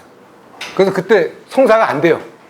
근데 반대를 했지만 결국 이제 밀고 들어간 거예요. 근데 그 당시에 사건이 하나 있었어요. 그러니까 조지아라는 나라도 미국이 색깔혁명이라는 걸 해가지고 그 색깔혁명이라는 것도 미국은 이제 뭐 그 나라 국민들이 민주적으로 요구한 거라고 이해를 하지만 중국이나 러시아에서는 이거는 CIA가 뒤에 있다고 생각을 해요. 그러니까 미국이 민주주의라는 걸 무기로 해서 상대방을 이렇게 정권 교체를 한 게 그 시작이 레이건 때예요. NED라고 민주주의 진흥재단 National Endowment for Democracy라는 게 1983년도에 나오는데 외국의 민주주의를 진행한다라고 그러는데 그거를 미국 입장에서는 민주주의라고 보지만 당하는 쪽에서는 이건 사실은 이제 어떤 은밀한 정권 교체라고 보거든요. 그래서 그 윌리엄 블럼이라고 미국 국무부에 있다가 반체제로 전향한 분이 있는데 그분이 쓴 책이 있어요. 미국의 가장 위험한 수출품 민주주의. 근데 그 조지아라는 나라의 대통령이었던 친구가 샤카시빌이라는 친구인데 콜롬비아 법대를 나왔고 어마어마한 친미파야. 그 자기를 나토에 받아들인다고 그러니까 이 러시아에는 소수민족이 한 100개 된다고 그래요. 100개. 그러니까 중국이 한 50억에 있다고 그러죠. 사실은 냉전 종식 이후에 미국의 전문가들이 제일 많이 얘기한 게 뭐냐면 중국이나 러시아는 언젠가 분열된다. 소수민족이 많아서. 근데 그거는 객관적 예측이라기보다는 그 사람들이 기대했던 거예요. 그러니까 조지아에도 이 말하자면 이 분리주의 세력이 있어요. 그러니까 아부하시아라는 데가 있고 남오세티아라는 데가 있는데 거기는 친러시아예요. 조지아 내에 있지만. 그러니까 그 샤카시빌리가 이것들 요번에 우리 나토도 들어가니까 깨자 하고 공격을 했는데 그때 러시아가 반격을 해가지고 조지아를 패퇴시켜요. 그래서 거기는 아직도 분리적으로 남아있어요. 그 당시에도 러시아가 조지아를 침공했다라고 굉장히 서방에서 난리를 쳤는데 유럽연합에서 조사를 한 결과 성공은 조지아였다. 그러니까 말하자면 러시아가 정당방위였다. 그게 이제 아까 말한 그 루소포비아라는 책에 보면 자세하게 나옵니다. 그 얘기가. 그러니까 그때 처음으로 푸틴의 러시아가 처음으로 말하자면 이 진격해 들어오는 서방을 막아낸 거예요. 이게. 그러니까 아무튼 하나의 성공의 추억 하나 만든 거죠. 근데 왜냐하면 우크라이나는 아까 말씀드린 것처럼 가장 요충 지역이고 그 돈바스 지역이라는 데가 그 말하자면 이 방위산업체가 많고 중공업지대가 많은데요. 그리고 거기는 사실은 핵무기도 많았어요. 94년도에 핵무기 다 철거해 가요. 그 우크라이나가 지금 후회하고 있다는 거 아니에요. 그때 그러니까 우크라이나하고 조지아는 절대로 러시아가 놓칠 수가 없는데 굉장히 중요한데 근데 거기도 그래서 2004년도에 색깔혁명이 일어나가지고 왔다 갔다 해요. 근데 올리가르히들이 러시아보다 더 악질적이라는 거예요. 그러니까 무슨 민주주의 내세우고 하는데 다 지들끼리 해먹는 일이에요. 그러니까 이 우크라이나는 민주주의 국가가 아니에요. 지금도 사실은 나치 세력들이 굉장히 강해요. 그 색깔혁명 나가지고 왔다 갔다 하는데 2013년도에 야누코비치라고 어떤 사람은 친노라고 그러고 어떤 사람은 중도라고 그러는데 하여튼 야누코비치라는 사람이 대통령을 했어요. 그러니까 이 사람이 EU를 들어갈까 아니면 러시아는 그때 그 유라시아 경제동맹이라고 그래가지고 러시아가 유라시아 경제동맹을 맺으려면 제일 중요한 게 벨라루스, 우크라이나, 그 다음에 카자흐스탄이에요. 요건 들어와야 돼. 그래서 우크라이나를 늘려고 그러는데 그러니까 서로 막 이제 이 값을 올린 거지. 유럽연합에 다 들어가려고 하는 거를 푸틴이 엄청나게 세게 불러가지고 들어오게 한 거예요. 근데 그 스티븐 코온, 아까 말한 그 스티븐 코온이라고 미국의 러시아학자 얘기를 들어보면 그 러시아, 그러니까 우크라이나의 EU 가입에 그야말로 그 보험약관에 있는 조그만 글자가 딱 있었는데 이게 뭐냐면 우크라이나가 유럽연합에 가입하면 모든 군사적 사항은 유럽연합을 따른다. 그건 다시 말하면 실질적으로 나토 국가가 된다는 거예요. 그래서 마지막에 2013년도 12월 달에 그걸 뒤집은 거예요. 야누코비치가 나 일로 안 갈래. 러시아로 갈래. 그 데모가 났어요. 마이단 시위라고 그래가지고. 데모가 났는데 정체불명의 괴한이 나타나서 시위대를 죽였어요. 한 80명 죽었다고 해요. 누가 죽였는지 몰라요. 누가 죽였는지 모르는데 서방에서는 우크라이나 군대라고 그러고 그 러시아 쪽에서는 CIA나 하여튼 우크라이나 거부 세력이 한 거다라고 하는데 아직도 몰라요. 아직도 모르는데 한 가지 지금 빅토리아 불란드라고 무슨 네오콘이라고 그러죠. 미국 국무부의 부장관 하는 여자가 있는데 그 현장에 와서 우크라이나 대사하고 통화한 게 녹취가 됐어요. 네, 뭐 F워드, FUCK fuck EU 우리가 우크라이나 민주화시키는데 50억 달러 쓰는데 말이야. 이게 뭐야? 총리는 누구 시켜? 막 이런 게 다 나왔어요. 그래서 많은 사람들은 이게 공작을 한 거라고 보는데 확실히 입증은 안 됐어요. 근데 그건 이제 false flag, 가짜 깃발이라고 그러는데 미국하고 영국이 굉장히 많이 써먹는 이거는 그러니까 절대로 미국이나 나토는 공식 인정하지 않아요. 근데 그 이것도 스위스 언론이 쓴 무슨 간성간 친구가 쓴 책인데 오퍼레이션 글라디오라고 그래가지고 유럽에 그 좌파들이 세잖아요. 그러니까 그 2차 대전 후에 미국이 뭐 아시아의 공산주의 이런 사람들은 용인 안 했지만 유럽은 워낙 이게 셌기 때문에 놔뒀는데 테러를 좌파가 일으킨 것처럼 만들어서 좌파를 척결하는 거예요. 이탈리아에 그런 사건이 많았어요. 그리고 이거는 실제로 기록이 남아있는데 미국도 그랬어요. 그러니까 쿠바에 카스트로가 혁명을 일으키니까 그 픽스만 작전이라고 그래가지고 이 쿠바 망명객을 보내서 쿠바 카스트로 정권을 엎으려고 그러는데 실패했잖아요. 근데 그게 케네디가 대통령이 되고 나서 2달인가 밖에 안 됐어요. 그러니까 케네디가 얼마나 망신당했겠어요. 그러니까 그야말로 찢어 죽이고 싶지, 카스트로를. 그래서 동생을 시켜가지고 카스트로 이 말하자면 재고음모를 엄청나게 많이 했어요. 그게 사실은 이제 쿠바 미사일 위기의 시작이에요, 사실은.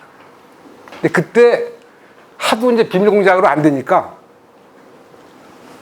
미 군부에서 무슨 작전을 했냐면 미국 군대가 다 들어가는 수밖에 없다. 근데 미국 군대가 들어가려면 명분이 있어야 되는 거 아니냐. 마이애미에서 민항기 하나 납치해서 폭발시키자. 그리고 카스트로 소환이라고 하자. 그걸 올린 거예요. 케네디한테. 케네디가 그건 못하지. 근데 그게 실제로 기록이 남아있어요. 그러니까 그 얘기는 뭐냐면 그 마이단 쿠데타도 아마도 그러니까 대체로 이제 진보 세력 쪽에서는 이거는 미국의 공작이라고 생각을 해요. 근데 중요한 거는 그때 야누코비치가 이제 막 사람이 죽고 하니까 막 시위가 격렬해지니까 그게 2014년 2월 뭐 22일인가 그런데 러시아로 친 거예요. 근데 그때 사실은 그 영국, 이제 프랑스, 뭐 이탈리아, 뭐 독일 이런 유럽의 대통령 뭐 지도자들 가서 야 이거 시위가 심하니까 일단 네가 계속 해. 12월 달에 가서 한번 선거해서 다시 한번 해보자 했는데 그냥 튀겨놔둔 거예요. 그러니까 2014년 2월 달에 튀니까 러시아 입장에서는 자기를 따르던 지도자가 튀니까 야 이거 안 되겠다 해서 그때 크림반도를 먹은 거예요. 근데 크림반도를 그냥 먹은 게 아니에요. 크림반도는 워낙 역사적으로 러시아 거였고 거기 주민 60%가 러시아인이에요. 그러니까 원래 91년도에 그러니까 소련이 붕괴될 때 크림반도의 주민들이 주민 투표를 해가지고 압도적인 표차로 러시아로 가겠다고 그랬어요. 근데 그거를 무효화시킨 게 우크라이나 의회인데 우크라이나 의회는 왜 그랬냐? 조지 소로스라고 미국의 금융 세력 얘가 돈 매겨가지고 야 저거 날려봐요. 제 친구가 저 소련 영사였던 친구였는데 그 당시에 그게 이제 2014년 3월일 거예요. 그 BBC에서 크림반도에 가가지고 말하자면 이제 강제 합병이다. 그래서 주민들이 항의하고 있다. 이런 모습을 찍으려고 가서 막 마이크를 댔는데 우리 환영한다 그러니까 자기가 그 BBC를 봤다는 거예요. 따끔트라는 거예요. 그러니까 근데 미국 입장에서는 이제 말하자면 허를 찔린 거지. 미국 입장에서는 국제법을 앞세우니까 이게 우크라이나 영토인데 어떻게 그럴 수 있냐 해서 그때부터 제재가 들어갔어요. 제재는. 그때부터 제재는 들어갔고 그때부터 러시아는 사실은 90년대 완전히 경제가 개판이 됐다가 2000년부터 2008년까지 그 에너지 수출로 경제가 좀 좋아진 거예요.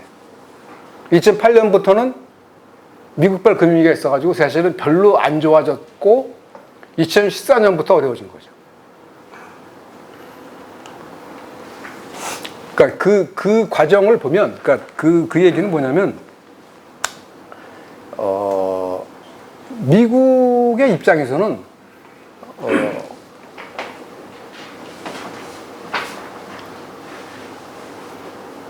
그러니까 벌써 시간이 다 됐네요. 제가 지금 할 얘기에 한 3분의 1도 못했는데,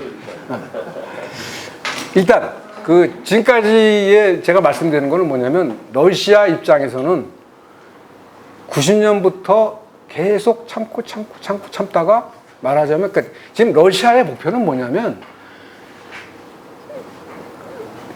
우리하고, 그러니까 러시아하고 서방 간에 완충지대를 만들어야 되겠다.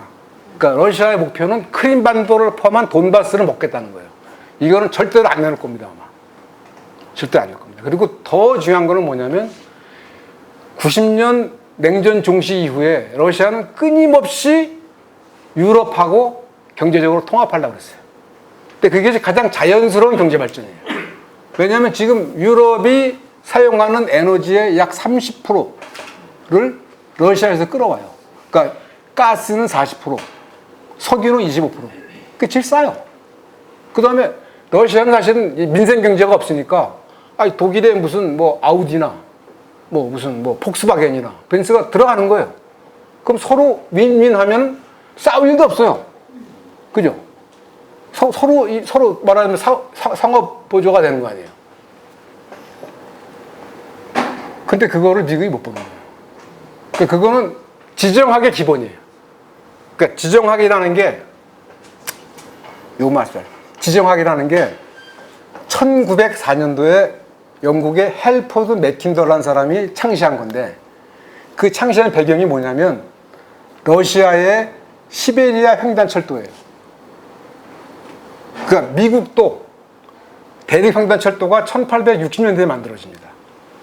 그러니까 철도라는 게 생기면 물류가 왔다 갔다 하죠. 그럼 경제가 막 일어날 거 아니에요. 그러니까 러시아가 1904년도에 시베리아 형제철도를 만들어요. 그건 쉽게 말하면 유라시아 경제가 하나가 된다는 거예요. 그걸 보고 맥킨더라는 사람이 왕립 시작해서 발표한 게 뭐냐면 영국이 세계 패권을 가지려면 유라시아의 패권 국가가 나오면 안 된다. 유라시아를 통일하는 국가가 나오면 안 된다. 거기에서 가장 큰 게 뭐냐면 독일하고 소련이에요. 독일하고 러시아가 하나가 되면 유라시아가 하나가 되고 그건 미국은 주변에 밀려나요. 가장 중요한 게 뭐냐면 에너지 협력이라고 했잖아요. 원래 노르트 스트림이라고 그러니까 러시아가 세계에서 천연가스를 가장 많이 생산하는 나라고 유럽이 쓰는 천연가스의 40%를 러시아가 대요. 그 노르트 스트림 1이 있어요. 그게 어딜 지나가냐면 우크라이나를 지나가요. 그러니까 2014년부터 계속 분쟁이 생기는 거예요. 그 뭐 러시아가 끊기도 하고 뭐 그래가지고 뭐 하여튼 기억나실 거예요. 그러니까 안 되겠다. 노르트 스트림 2를 만들었어요. 그건 북해로 넘어가요. 북해로. 우크라이나 안 거쳐요. 완공했어요. 원래 들으면 3월 달에 밸브만 열면 돼요. 근데 그걸 계속 미국이 막으려고 그랬어요. 그리고 결정적으로 그 아까 말한 빅토리아 눌란드라는 그 이상한 여자가 1월 17일 날 백악관 회의에서 뭐라 그랬냐면 러시아가 우크라이나 침공하면 노르트 스트림은 안 돼. 끊어버린 거예요. 그게 안 돼요, 지금. 근데 지금 유럽이 그대로 방금 못 끊어요. 연말까지도 못 끊어요. 근데 지금 그 러시아산 천연가스 대신에 미국에서 LNG를 들여온다는 거예요. 근데 LNG를 들여오려면 그거를 액화해가지고 여기 와서 다시 그걸 또 기화, 말하는 하역 장치가 있어요. 그거만 50억 달러. 한 3년 걸린다고 그래요. 그리고 그 가격이 7배. 3 내지 7배. 지금 가격이. 근데 미국은 어쨌든 그 제국의 통치 방법은 디바이드 앤 룰이에요. 갈라치기. 갈라가는 거예요. 그래서 지금은 독일하고 러시아를 갈라놓고, 그 다음에 러시아를 치고, 러시아를 치면 중국을 치겠다라는 건데, 모르죠. 모르고, 그러니까 지금 막 뭐 인플레, 뭐 식량 위기 막 그러는데, 사실은, 물론 가장 근본적인 거는 2008년 금융위기입니다. 그 다음에 2020년부터 팬데믹입니다. 그 다음에 여기 전쟁이 겹친 거예요. 근데 이 전쟁은 아까 말한 것처럼 도발됐거나 방지되지 않았다. 올 초까지만 해도 지금 지구촌에서 해야 되는 거는 기후위기. 전 세계가 힘을 합쳐서 기후위기를 막아야 된다. 다 같이 죽는 거니까. 근데 지금 그게 사라져버렸어요. 그러니까 이미 2006년도에 촘스키가 책을 썼는데 그 책의 제목이 뭐냐면 헤게모니 or 서바이벌입니다. 그거 뭐냐면 미국의 헤게모니냐 인류의 생존이냐. 미국의 헤게모니를 지키기 위해서 인류의 생존을 망가뜨릴 거냐. 근데 지금 사실 거기까지 온 거예요, 지금. 그러니까 지금은 제가 감히 말하자면 이 우크라이나 전쟁은 인류의 자멸을 향한 전쟁이에요, 지금. 누가 이기냐 저냐를 따지다가 지금 같이 죽고 있는 거예요, 지금. 같이 죽고 있는 거. 그리고 그냥 제가 이제 한 가지만 좀 큰 틀에서 말씀을 드리면 아까 제가 대전환의 시대를 말씀드렸는데 그 한민족이 엄청난 그 전환의 그 어떤 고비길 그거를 근대에 들어와서 3번 있었습니다. 그러니까 이제 뭐 도울 같은 사람은 그런 얘기를 해요. 그러니까 생각해 보니까 이 조선민족은 단군 이래 한 5,000년 동안은 똑같이 살아왔어. 농사짓고 뭐하고. 근데 그게 달라진 게 19세기 말부터예요. 3번의 전환기가 있었어요. 개항. 1970년 개항. 서양 세력이 몰려왔어요. 근데 우리는 그때까지 우리가 세계에서 가장 문명국이라고 생각했어요. 조선이. 왜냐하면 명나라가 망한다면은 명나라는 그 청나라는 이게 오랑캐 나라이기 때문에 조선이 소중하고 조선이 세계에서 가장 문명된 민족으로 상을 했어요. 그래서 병인양이요 신명요 때까지도 싸웠어요. 그러니까 전 세계에서 가장 늦게 서구 문명이 들어온 나라가 조선이에요. 근데 중국은 더 늦게, 중국은 지가 중심이라고 생각했는데 아편 전쟁한테 당했고 1840년대 이미. 일본은 그때부터 중국이 당하는 걸 보고 열심히 해가지고 서양 세력처럼 됐잖아요. 그러니까 그 서양 세력 따다간 일본한테 먹혔잖아요, 우리가. 우리는 개항될 때까지만 해도 그걸 몰랐어요. 그러니까 서양 세력이 그렇게 강한 세력인지 몰랐고, 서양 세력을 먼저 배운 일본이 우리를 먹을 줄도 몰랐고, 그러니까 개항이라는 거를 우리가 제대로 대처하지 못하면서 아마도 우리가 제대로 대처할 수 있다면 뭐 갑신정변이나 1884년, 1894년에 동학혁명이나 이게 성공을 했다면 어떻게 될지 모르죠. 어쨌든 그게 진단부터는 우리는 외세한테 먹힌 거예요. 굉장히 중요한 갈림길이었는데. 두 번째가 해방이에요. 그 1894년도에 청일전쟁에서 일본이 청나라를 이기면서 그때부터 1894년부터 1945년까지는 일본이 동아시아를 호령했죠. 그리고 청일전쟁이 일어난 것도 사실은 동학 때문에 일어난 거예요. 동학농민전쟁을, 동학농민군을 제압하려고 고종이 청나라를 부르니까 일본군이 들어온 거예요. 우리나라에서 싸웠잖아요. 그래서 그 당시 1894년도에 이코노미스트라는 잡지를 보면 코리안 워라고 그러네요.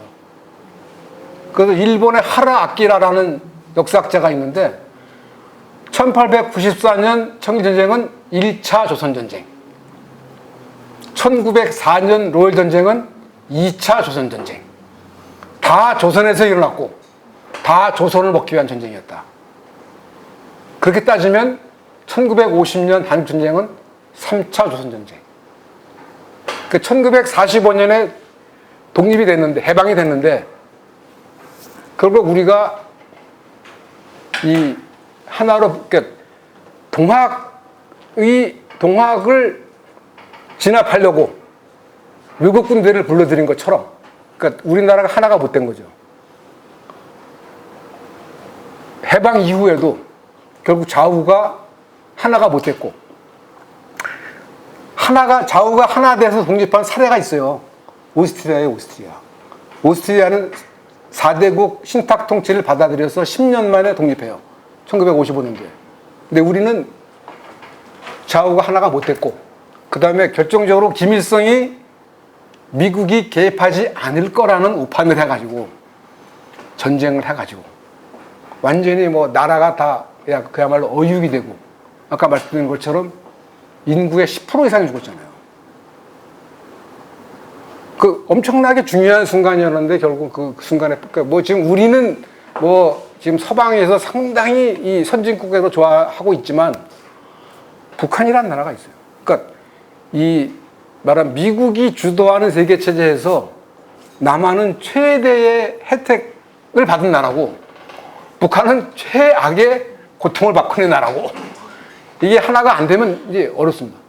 그런데 지금 이제 말하자면 제가 말씀드린 건 우크라이나의 독립 문제가 아니라 그 프레시아에 들어가서 그 마이클 허드슨이 쓴 책을 한번 보시면 그건 뭐냐면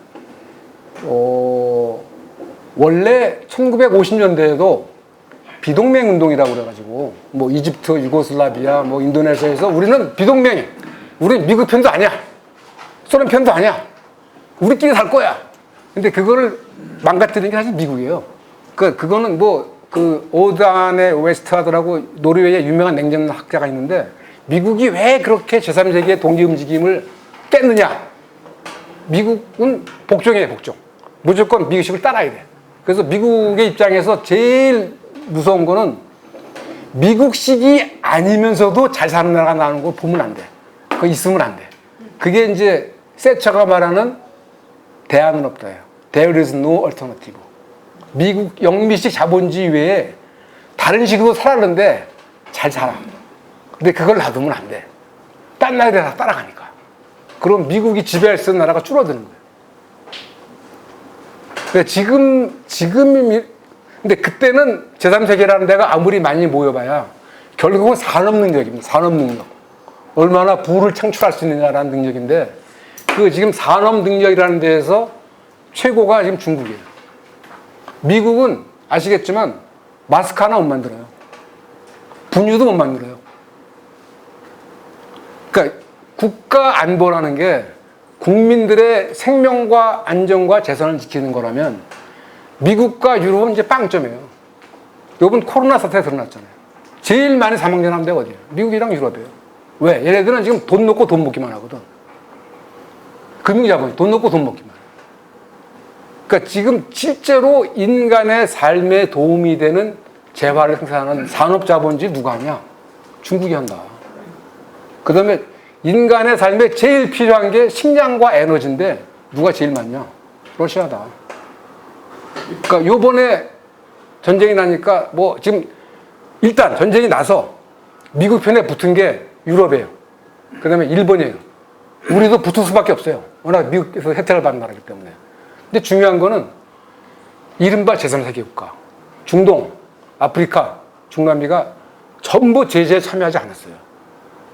더운 건 사우디 같은 나라예요. 사우디가 그렇게 가까운 것 같은데 참여하지 않았어요. 그러니까 참여한 나라가 35개국 40개국밖에 안 돼요. 결국은 그러니까 지금 요새 브릭스라고 해서 회의를 하고 있는데 중국, 러시아, 브라질, 인도, 남아공 이 나라들이 지금 전 세계 인구의 40%고 전 세계 GDP의 24%고 전 세계 교역량의 16%래요. 물론 똑같진 않아요. 근데 이 사람들이 지금 이제 제3세계 끌어들이려고 해요. 그러니까 중동은 사실은 미국이 뭐 워낙 개판쳤잖아요. 40년 동안. 그러니까 사우디가 별로 좋아하지 않아요. 그러니까 이 나라들이 어떻게 갈지 몰라요. 그러니까 지금 그건 이제 마이클 허드에서는 이걸 크리티컬 매스라고 그러는데 이들끼리 뭉쳐서 자기들끼리 국민들을 위한 경제를 만들 수가 있다. 그러니까 달러 패권에서 벗어날 수가 있다. 근데 이거 굉장히 사실 어려운 얘기예요, 지금.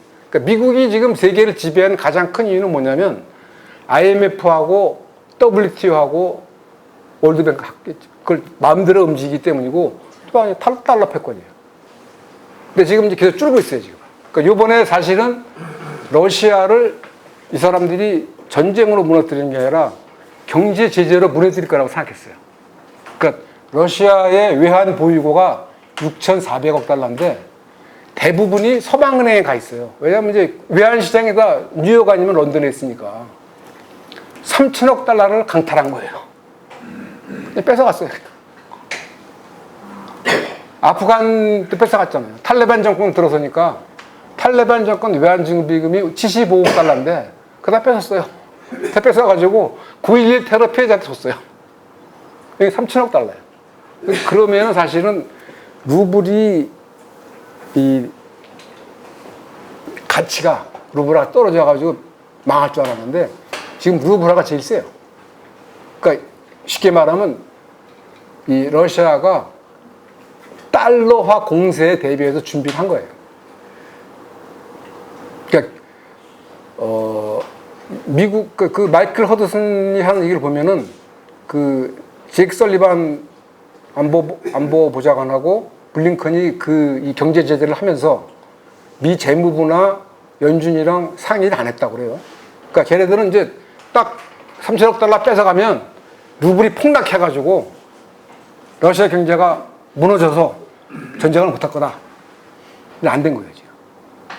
그래서 지금 그러니까 그 러시아가 이웃 나라를 침략하는 나쁜 놈 그런 측면도 분명히 있습니다.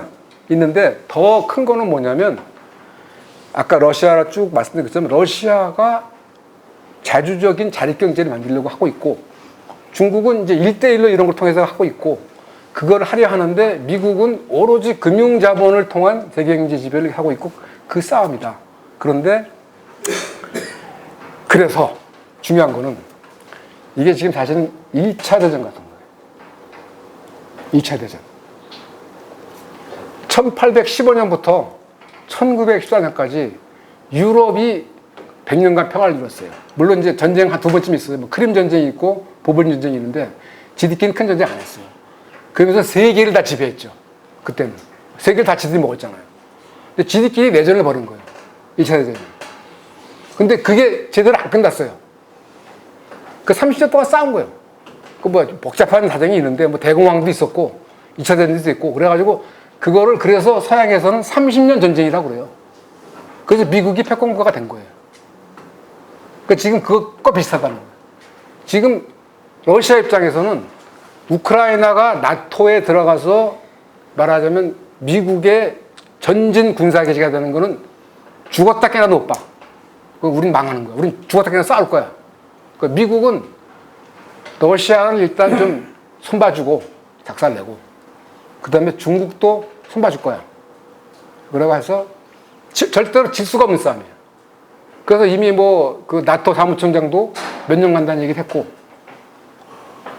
그러니까 미국이 참 나쁜다는 게 뭐냐면 미국은 자기 땅에서 전쟁한 적이 없어요. 그렇잖아요. 중동에서 하고 뭐 유럽과 그러니까 미국의 이스라엘 전쟁이 동아시아에서 20년 하고 중동 쪽에서 40년 하고 유럽으로 간 거예요 지금 처음으로. 그러니까 유럽 사람들이 아주 굉장히 유럽 중심적인데 중동에서 전쟁하는 건 괜찮은데 우리 유럽 이웃에서 이렇게 하는 건 안 되는 거 아니야? 뭐 이래요. 그러니까 유럽 사람들이 무지하게 자기 중심적이에요. 그거를 혹시 관심이 있으시면 그 촘스키가 안드레 물책이라는 사람이랑 인터뷰한 책이 있어요. 은밀한 그러나 끔찍한가 뭐 그런 책이 있는데 그게 서방이라는 나라가 얼마나 세계를 착취하나.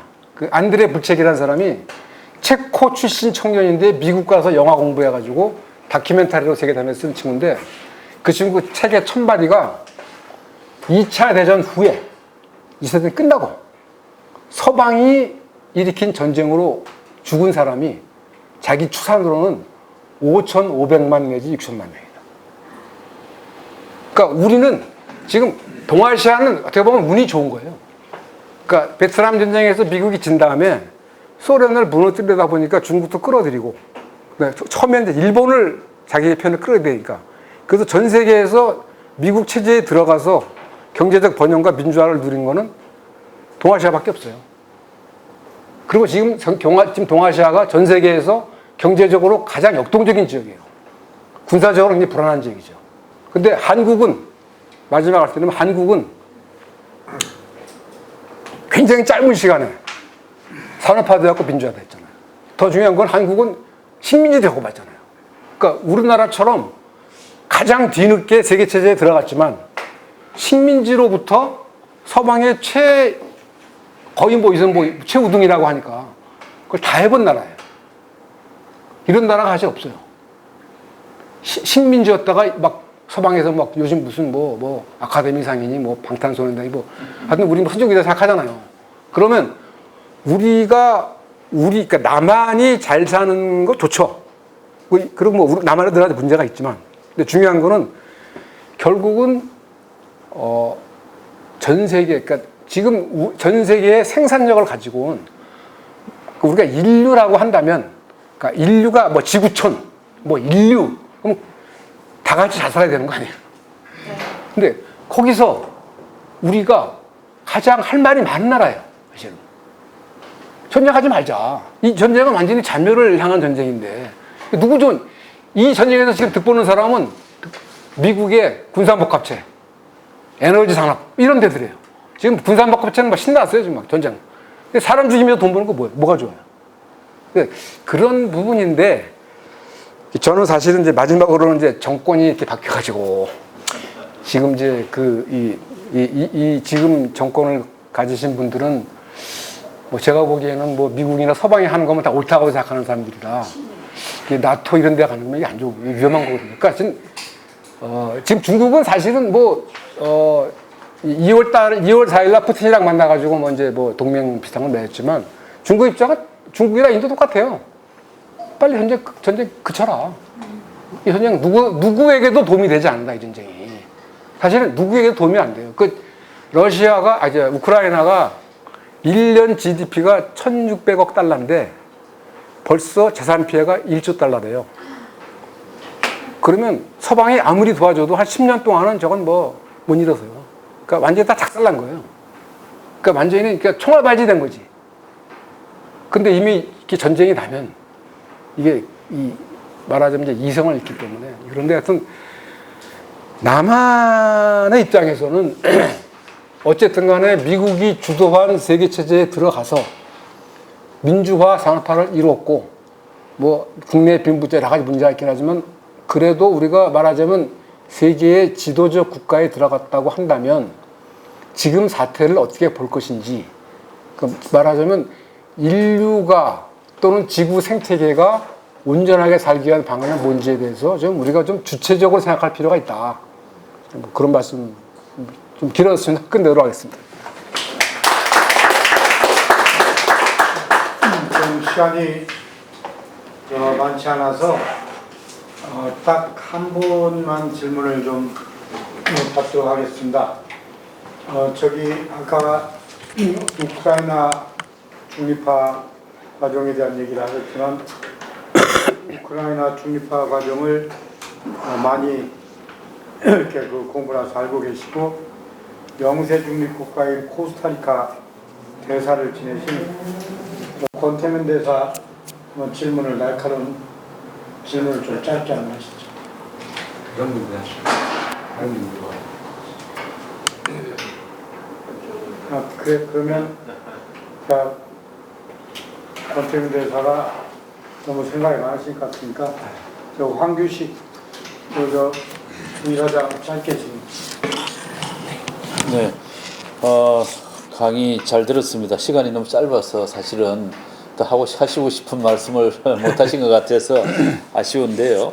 어쨌든 지금 이제 결과적으로 마지막에 잠시 말씀을 하셨는데, 지금 윤석열 정부가 이번 달 27일인가요? 나토 정상회의에 뭐 간다는 거죠? 네. 참석한다는 거 아닙니까? 네, 네, 네. 근데 그런 것이 구체적으로 우리 남한 또는 한반도에 어떻게 영향을 미칠 것인지를 아까 말씀을 안 하셨거든요. 그걸 좀 말씀을 해 주셨으면 감사하겠습니다. 글쎄, 뭐, 그건 제가 좀, 뭐, 말씀드리기 어려울 것 같고요. 그러니까, 예를 들면, 이스라엘 같은 나라가 어마어마하게 이 미국이 가까운 나라잖아요. 이스라엘이 러시아 제재에 참여 안 했어요. 러시아하고 싸우지가 다 안 해요. 그건 왜 그러냐면, 러시아하고 싸우는 것도 싫고, 그 우크라이나 이 나치 주자들이 2차 대전 때 유태인들을 많이 죽였거든. 맞아요. 영화 많이 봤어요. 그것도 있어요. 그러니까, 또 하나는 인도가 쿼드잖아요, 쿼드. 미국, 인도, 일본, 호주잖아요. 그래서 사실 미국은 경제 제재 하면서 인도가 참여할 줄 알았어요. 참여할 줄 알았는데 참여 안 해. 그리고 지금 인도가 지금 러시아 석유가 120달러인가에 팔리는데 90달러에 사와요. 그래서 지금 어마어마하게 많이 사고 있어요, 지금 인도가. 막 사고 있어요. 그래서 미국이 열받았지. 그래가지고 이 백악관 안보 부보좌관 또 뭐 이런 놈들 막 보내가지고 야, 너 이럴 수가 있어? 제재에 참여해야지.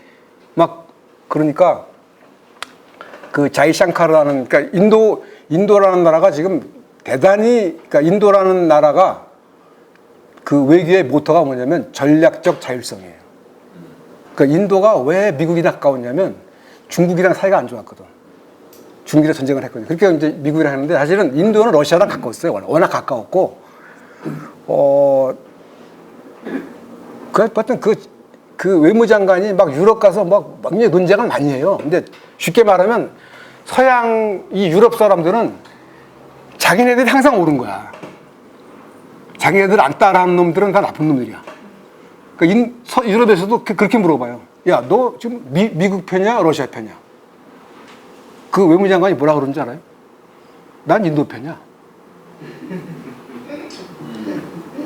우리는 전략적 자율성을 지킨다. 그러니까, 야, 싸게 준다는데, 싸게 준다는데, 그거 왜 안 사? 그리고 사실은, 야, 유럽 너희들은 지금, 전체 석유의 25%를 러시아에서 지금 샀으면서, 야, 인도가 한 달 사들이는 게, 너네들이 한나절 사들인 것도 안 돼. 왜 그거 가지고 우리 씹어? 이게 나. 그렇다고 해서 물론 인도가 중편만 드는 건 아니죠. 요번에 이제 뭐 브릭스 하면서 이제 뭐 좀 느린다고 그러는데, 그러니까 저는, 인도라는 나라는 뭐 지금 경제 규모 사실 중국의 10분의 1밖에 안 돼요. 그런 이제 커가고 있고, 재밌는 게 인도는 이 영국으로부터 이 지배를 받았기 때문에 이 사상의 자유 같은 게 좀 있어요. 그러니까 지금 그 외신 뉴스를 보면은 인도 뉴스가 볼만해요. 중국은 이 공산당이 지배하고 있기 때문에 딱 당에서 만든 것만 딱딱 얘기를 해요. 그런 차이가 있고, 그러니까 첫째, 우리는 적어도 러시아 제재에는 참여하면 안 돼요. 그러니까 러시아의 그 우크라이나 침공을 규탄할 수는 있지만 제재에는 참여하면 안 돼요. 그러니까 우리가 그때 사드를 해놓고 나서 얼마나 고생했어. 그러니까 사드만 갖다 놔도 저 모양인데. 그리고 그 중국 애들이 5월 초에 외교부 차관으로 내놓은 이 자기네들의 원칙 같은 게 있는데 똑같아요. 그러니까 일방적으로 제재하지 마라. 그러니까 제재는 당하는 쪽만 아픈 게 아니라 지금 사실은 러시아가 아픈 게 아니라 지금 유럽이 아프고 미국이 아프고 좀만 있으면 아마 중동 아프리카는 굶어 죽어요. 왜냐하면 북아프리카는 이 우크라이나 밀다 먹고 하거든. 그러니까 일방적 제재하지 말아라. 그 다음에 더 중요한 거는 빨리 협상으로 풀어라. 그러니까 지금 이 전쟁은 누가 이기든 길면 길수록 지구촌 모두가 당하는 전쟁이에요. 근데 그거를 이제 아무것도 안 하는. 그러니까 원래 젤렌스키가 2019년에 대통령이 된 사람인데, 그때도 평화를 이겼다고 나왔어요. 그래가지고 그 평화는 딱 한 가지야. 2015년도에 프랑스, 독일, 우크라이나, 러시아가 맺은 민스크 협정이라는 게 있어요. 그것만 이행하면 돼. 가장 중요한 게 뭐냐면 그 도네츠크하고 루안스크라는 데다가 자치권을 주면 돼. 근데 자치권을 주면 나토 가입을 얘네들이 반대할까봐 안 좋고, 더 중요한 거는 이미 그 민스크 협정을 맺는 순간부터 우크라이나 우익들이 이거는 이행할 수 없는 거야 라고 얘기했고, 만약에 이걸 이행하려고 그러면 너 죽일 거야. 그러니까 우리 지금은 서북 청년단 같은 애들이, 쉽게 말하면. 근데 걔네들을 미국이 밀어줘요. 그러니까 원래 터키에서 만났어, 3월 말에. 그래서 좀 왔다 갔다 했는데 안 됐어. 근데 사정을 아는 사람들은 이거는 미국이 말리고 있는 거다. 미국이 하라고 그러면 한다. 미국은 안 해요. 그러니까 최근에도 바이든이 그렇게 얘기하더라고요. 웨이팅 게임이다. 계속 두고 보자. 계속 피 흘려라. 그러니까 우리가 할 수 있는 건 사실은 많지는 않아요. 근데 적어도 그러니까 조속한 평화에 의한 해결을 계속 외치는 수밖에 없어요. 그리고 실제로 이거는 아무한테도 도움이 안 되거든. 그러니까 지금 미국 내에서도, 그러니까 뭐 미국의 지금 인플레가 이제 심하잖아요. 푸틴의 인플레다라고 이제 바이든이 얘기하는데, 미국 국민 중에서 거기에 동의하는 사람이 10%밖에 안 된대요. 그리고 미국이라는 나라는 이미 2008년 금융위기 때부터 골병이 들어가지고 지금 이 밑에 사람들이 무지무지하게 못 살아요. 그리고 그 미국이 70년 동안, 60년 동안 전쟁하면서 상위 한 10%만 잘 살았지, 밑에는 지금 내륙에 있는 지방의 백인 남성들은 평균 수명이 줄고 있어요. 그런 사람들이 트럼프를 찍은 거예요. 근데 이렇게 가면은 중간 선거에서 아마 질 겁니다, 바이든이. 그럼 다음번에 트럼프가 나올 수가 있어요. 그러니까 지금 그 2021년 의회당 난입 사건, 그게 사실은 이제 트럼프가 막 부추긴 거거든. 사실 쿠데타거든. 근데 그 지금 청문회를 하고 있는데, 거기서 트럼프가 유죄 판결을 받지 않으면 2020년에 나올 거고, 나오면 아마 될 거예요. 되면은 진짜 골치 아파요. 걔는 뭐 골치 아파요. 걔는 사실, 트럼프는 사실 나토를 없애려고 그랬어. 나토가 뭐가 필요해? 그런데 그 미국의 자유주의, 그러니까 미국의 이 말하자면 이 제도권, 이 사람들은 이상한 자기 확신이 있는 거예요. 미국만이 옳은 일을 할 수 있다. 미국이 세계를 이끌어야 세계가 안전하다. 민주주의 안 하는 놈은 나쁜 놈들이다. 계속 그 짓 한 거예요. 근데 그러면서 미국 그런 말이 있어요. 그래서 그 카트리나 모멘트라는 게 있는데, 2005년도에 루이지아나에 홍수가 나서 뚝이 터졌어. 근데 그 뚝이 만든 지가 100년이 된 거야. 그래서 그때 나온 얘기가 뭐냐면, 아니, 우리가 지금 이라크하고 아프간에다가 민주주의를 했답니다고 뭐 몇조 달러를 쓰면서 이런 뚝 하나 못 고쳐? 지금 디트로이트, 피츠버그, 클리벨랜드 완전히 개판이거든요. 그럼, 아니, 우리가 뭐 그렇다고 자기네들이 나가서 민주주의를 했나? 그 과정에서 돈 번 거는 군사복합체하고 에너지 산업하고 금융산업이에요. 그러니까 이 중하층, 특히 백인들은 근데 그렇게 되면 사실은 샌더스 같은 사람이 되면 뭔가 좀 정연하게 후퇴각을 하겠죠.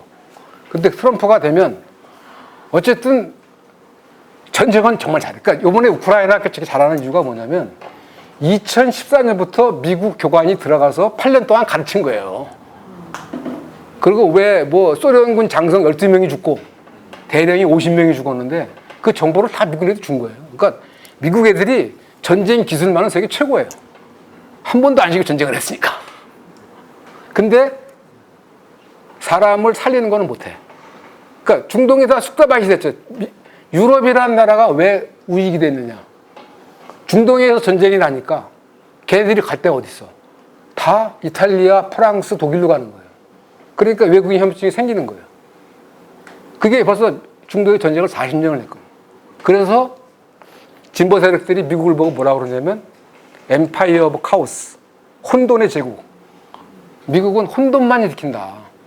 그러니까 뭐 까다피나 후세인나를 우리가 독재자라고 그러지만 그 사람들은 사실은 자기 나라 국민들의 삶을 살기 위해서 제대로 살기 위해서 노력했던 사람들이에요.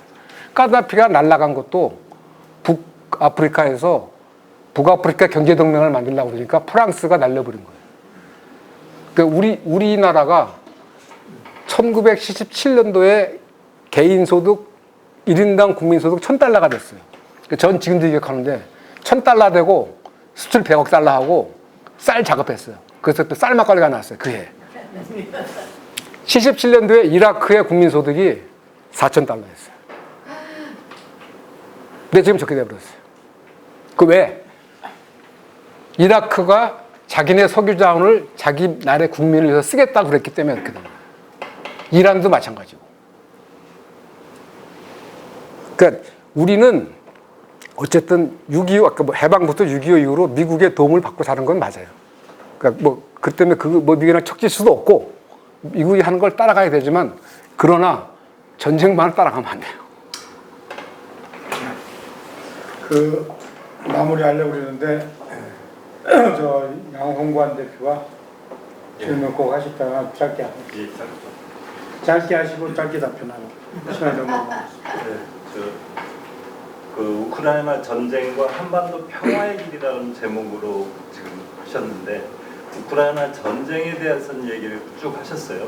근데 한반도 평화의 길이라는 말을 쓰신 것은 한반도에도 혹시 전쟁의 상황과 또 이런 상황이 올 수도 있지 않냐라고 하는 것으로 읽혀지거든요. 왜냐하면 우크라이나가 러시아와 서방의 그 지정학적 중간지대에 속해 있고 한반도 또한 그 지정학적 중간지대의 상황에서 지금 전선이 형성되고 있는 두 축이라고 느껴지기도 하거든요. 그래서 혹시 한반도에도 우크라이나와 같은 것까지는 아니지만 이런 상황에서 국지전적 상황들까지도 예견되어질 수 있는 건지 전투. 그거는 모르죠. 모르는데, 그러니까 제가 아까 이제 그 6.25를 제한전쟁이라고 말했고, 지금 전쟁은 대리전쟁이면서 경쟁전쟁에 말한 이유는 뭐냐면, 이미 이 강대국 전쟁을 할 수 없게 돼 있어요.